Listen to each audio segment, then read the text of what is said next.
నేనేమనంటే ఇప్పుడు ప్రతి సంఘం అంటే చెప్పాం కదా ఇందాక కాసాని జ్ఞానేశ్వర్ ఉన్నాడు, అట్లా అంతకుముందు బండ ప్రకాష్ ముదిరాజు ఆయన ఓ సంఘాన్ని పెట్టి బీఆర్ఎస్కి అనుకూలం అయిపోయారు. సో ఇప్పుడు కాసాని జ్ఞానేశ్వర్ బీఆర్ఎస్కి అనుకూలం అయిపోయారు. అంటే రెండు సంఘాలు, ఒక సంఘం మళ్ళీ ఈటలందరూ బీజేపీకి వచ్చారు. ఇప్పుడు మీరు కాంగ్రెస్ అంటే కులంలో సంఘాలన్నీ కూడా పార్టీలకు అనుబంధంగా పెడుతున్నారు. దాన్ని మీ ముదిరాజులు సపోర్ట్ చేస్తున్నారా? 100%. ఎందుకు నేను ఏమంటున్నానంటే గత బీఆర్ఎస్ ప్రభుత్వం ఉన్నప్పుడు ముదిరాజులు ఇంతకుముందు కేసీఆర్ అని ఏంటంటే ఆయన పెద్ద మనిషి, ఆయనకు మేము అందరం రెస్పెక్ట్ చేస్తాము. ఆయన మేము కొడుకు లాంటి వయసులం కాబట్టి ఆయన ముదిరాజు తల్లి మా అమ్మకు పాలు లేకుంటే ముదిరాజు తల్లి దగ్గరనే నేను పాలు తాగి నేను పెరిగిన అని చెప్పేసి చాలా సందర్భాల్లో కేసీఆర్ అన్న చెప్పడం జరిగింది.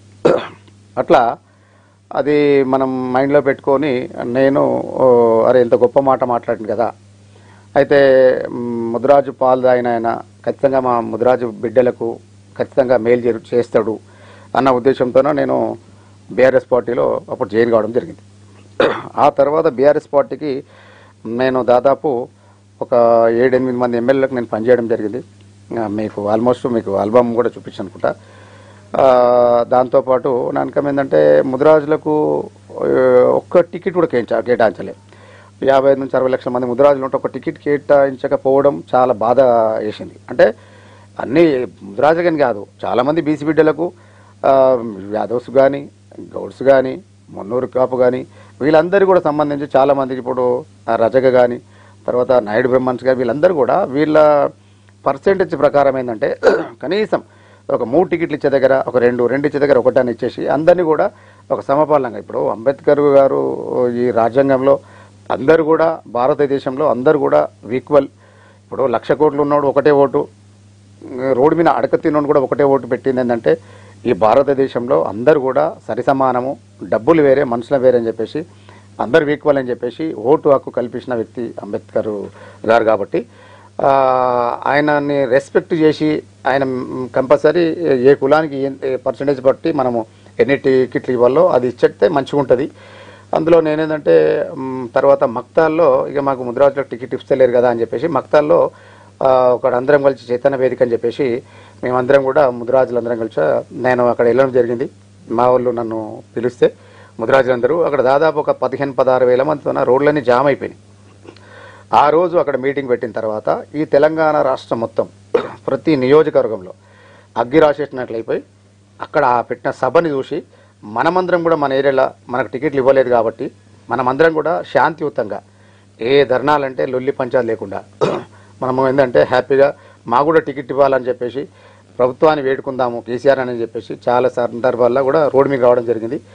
ఎవరికి కూడా పెడచోన పెట్టి ఎవరి మాట పట్టించుకోక ఒక కనీసం 2-3 టికెట్లు ఇచ్చినా బాగుంటుందేమో అనుకుని ఒక టికెట్ కూడా ఇవ్వలేదు. కాబట్టి ఖచ్చితంగా అది మైండ్లో పెట్టుకొని మనం ఏం చేస్తామంటే ఇది కరెక్ట్ కాదు. మా బీఆర్ఎస్ పార్టీలో ఉన్న పెద్ద నాయకులు కూడా వీళ్ళందరూ కూడా ఎవరు కూడా ముదిరాజు టికెట్ ఇవ్వలే అని చెప్పేసి బహిరంగంగా అడిగిన సందర్భం లేదు. పదవులు ఇంపార్టెంట్ కాదు, ఎందుకంటే పదవులతో పాటు ఈ సొసైటీ కాపాడుకోవాలి, జాతిని కాపాడుకోవాలి, అన్ని వర్గాలను కాపాడుకోవాలనే ఉద్దేశం ఉండాలి లీడర్ తప్ప ఒకటే కులానికి కొమ్ము గాయడం కరెక్ట్ కాదు. రెండోది అంటే మనకు పదవులు వచ్చినాయని చెప్పేసి మనం సైలెంట్ ఉండడం కూడా కరెక్ట్ కాదు.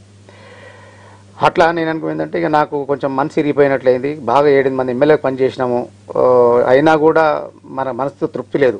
అందులో కాంగ్రెస్ పార్టీ అధిష్టానం రేవంత్ రెడ్డి అన్న గారి నాయకత్వంలో రేవంత్ రెడ్డి అన్న ముదిరాజులకు కొన్ని టికెట్లు కేటాయించడం జరిగింది. అలాగే మక్తాల్లో వాకిటి శ్రీహరన్న గెలవడం చాలా సంతోషంగా ఉంది.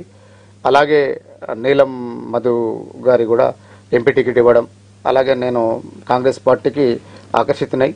అందులో కంపల్సరీ నీలం మధు ఒక బహుజనుల బిడ్డ, ఎస్సీ ఎస్సీ బీసీ మైనార్టీలందరూ కూడా ప్రేమించే బిడ్డ కాబట్టి అలాంటి వ్యక్తికి మనం పనిచేయాలి. అలాగే మా సికింద్రాబాదు పార్లమెంట్ ఏరియా నుంచి మన దానం నాగేంద్రన్న కూడా టికెట్ కేటాయించడం జరిగింది. ఆయన కూడా గ్రేటర్ హైదరాబాద్లోనే కాకుండా తెలంగాణ రాష్ట్ర వ్యాప్తంగా బాగా గుర్తుపడతారు అన్నని, ఆయన ఒక 2-3 ముఖ్యమంత్రి దగ్గర పనిచేసిన అనుభవం ఉంది కాబట్టి ఖచ్చితంగా ఆయనను కూడా మైండ్లో పెట్టుకొని మేము ఖచ్చితంగా కాంగ్రెస్ పార్టీలో మనం జాయిన్ కావడం జరిగింది. దాంతోపాటు మా ఆఫీస్లో కూర్చొని తెలంగాణ రాష్ట్ర వ్యాప్తంగా ఈరోజు పార్లమెంట్ ఎలక్షన్స్ వచ్చినాయి.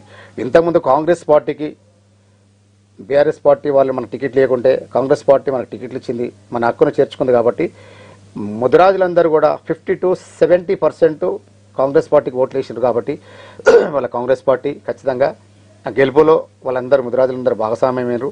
అందులో ఎస్సీ, ఎస్టీ, బీసీ మైనార్టీలందరూ కూడా ఒక బీసీ బిడ్డకు అన్యాయం జరిగిన ఎస్సీ వాళ్ళు సపోర్ట్ చేస్తారు, ఎస్సీ వాళ్ళకు అన్యాయం జరిగిన బీసీ బిడ్డలు సపోర్ట్ చేస్తారు. కాబట్టి వీళ్ళందరూ ఎందుకంటే ఇంటి పక్కల ఇండ్లు ఉంటాయి కాబట్టి ఒకరికి అన్యాయం చెప్తే ఒకరు మాట్లాడుకుంటారు, పాల్పంచుకుంటారు. కాబట్టి వీళ్ళందరూ కూడా బీఆర్ఎస్ పార్టీకి ఓట్లు వేయకుండా కాంగ్రెస్ పార్టీకి ఓట్లు వేయడం జరిగింది.